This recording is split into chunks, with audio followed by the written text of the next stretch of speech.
अरे हाथ विशाल भाई अब मानो अलग की बात है, फोटो खिंचाना है तो खिंचा लो अपने।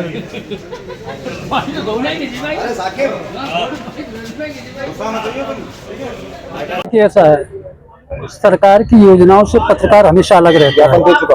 जो भी योजनाएं बनती हैं उसमें पत्रकारों के लिए विशेष योजना कोई नहीं बनाई जाती है। पत्रकारों को चाहे मान्यता प्राप्त पत्रकार हो, चाहे शहरी पत्रकार हो, चाहे जो है ग्रामीण स्तर का पत्रकार हो, सारे पत्रकारों को बड़ी परेशानियों का सामना करना पड़ता है। जब वो न्यूज कवरेज करते हैं तो उनके सामने तमाम दिक्कतें आती हैं। उनकी कोई सुरक्षा की गारंटी है, अगर पत्रकारों के साथ कोई हादसा हो जाता है तो कोई बीमा उन्हें मिलता है, ना ही उनके परिवार को कोई सुविधा मिलती है। तो इन सारी मांगों को लेकर जो है एक जो है मेमोरेंडम तैयार किया, जो जिलाधिकारी के माध्यम से मुख्यमंत्री को भेजा जा रहा है। इस मेमोरेंडम में ये खास मांगे रखी गई हैं कि हम लोगों की जो समस्याएं हैं उनका मुख्यमंत्री हल करें।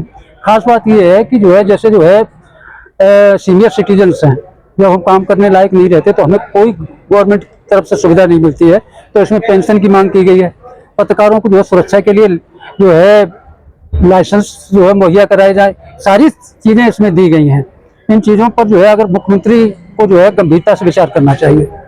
बैनर तले आपने जो है क्या मांगे हैं और क्या इसमें जो है ना हम लोगों की मांगे हैं, पत्रकारों से संबंधित जो भी समस्याएं आती है उनको लेकर हमने जो मांगे की हैं उसमें 8 सूत्री मांगे हैं। जिसमें पहली मांग हमारी जो है, जैसे कि हम लोग यहाँ से जब मीटिंग वगैरह करने जाते हैं क्या नाम लखनऊ में, तो वहाँ पर हम लोगों को बड़ी दिक्कतें होती है। तो इसके लिए एक हमने जो है ना पत्रकार यूनियन के लिए एक भवन की मुख्यमंत्री से मांग की है कि एक भवन होना चाहिए हम लोगों के लिए, जिससे हम जितने भी पत्रकार बंधु जाते हैं मीटिंग वगैरह करते हैं तो वहाँ पर रहने ठहरने की व्यवस्था भी होनी चाहिए। और दूसरी मांग ये हमारी कि जैसे कि मान्यता प्राप्त पत्रकार जो भी है ग्रामीण और शहरी क्षेत्रों में उनको जो है ना आयुष्मान भारत का जो लाभ दिया जाता है, तो वो ऐसा ही लाभ जो है ना हमारे समस्त पत्रकारों भाइयों को दिया जाए, जिससे कि हम स्वास्थ्य संबंध है जो भी समस्याएं हैं हमें वो निष्पक्ष रूप से और बिल्कुल निःशुल्क मिलना चाहिए।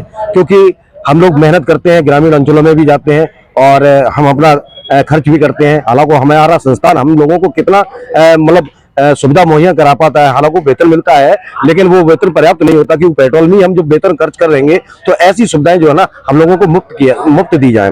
तो हमारी तीसरी मांग जो है शासन प्रशासन से कि बीमा योजना का लाभ भी हमें दिया जाए, जिससे हम लोग जाते हैं कहीं दुर्घटना हो जाती है और उस दुर्घटना से संबंधित हमारे परिवार जो है ना, जैसे कि हमारी कहीं मौत हो जाती है तो हमारा परिवार जो है ना सड़क पर उतर आता है, उसको कोई देखने वाला नहीं है। 2 मिनट का श्रद्धांजलि देकर पल्ला झाड़ लेते हैं लोग, लेकिन अगर हम लोगों को बीमा सुविधा दी जाएगी तो हमारे परिवार का भरण पोषण हो सकेगा। ये मेरी तीसरी मांग है। इसी तरह से कई एक मांगे हैं जो 8 सूत्री मांगे हैं। और सबसे अहम मांग इसमें ये हमने रखी है कि जैसे हम लोग कवरेज करने के लिए जब जाते हैं तो हमें टोल प्लाजा पड़ता है। पत्रकार मतलब जो सरकार की जो उपलब्धियां हैं, जो विकास कार्य कराए हैं, उनको कवरेज करने के लिए जाते हैं और जो भी कवरेज और भी होती है, कई एक घटनाएं हो जाती हैं तो उनको जो हम टोल पार करके जाते हैं, क्योंकि हमारी जो जिला सीमा है, करैल देख लीजिए, करैल में हाईवे पर भी टोल पड़ता है, तो हमें उस टोल से गुजरने नहीं दिया जाता, उस पर हम लोगों से टोल ले लिया जाता है। ऐसे नबीगंज पे वहां पे भी हम लोगों से टोल ले लिया जाता है। तो बताइए कि हम कवरेज करें या टोल पास करें। तो मुख्यमंत्री जी से मैंने ये भी मांग की है कि हम लोगों का टोल फ्री किया जाए, जिससे कि हम पत्रकार भाइयों को आने जाने में असुविधा न हो। और सबसे बड़ी बात यह है कि जब तक जवानी है, काम कर रहे हैं और काम करते करते हम लोग बहुत कम करिए, तो हम लोग जो है ना वहां पे काम करते हैं और हम लोगों को जब काम करने लायक नहीं होते तो हम बिल्कुल थक हार कर बैठ जाते हैं।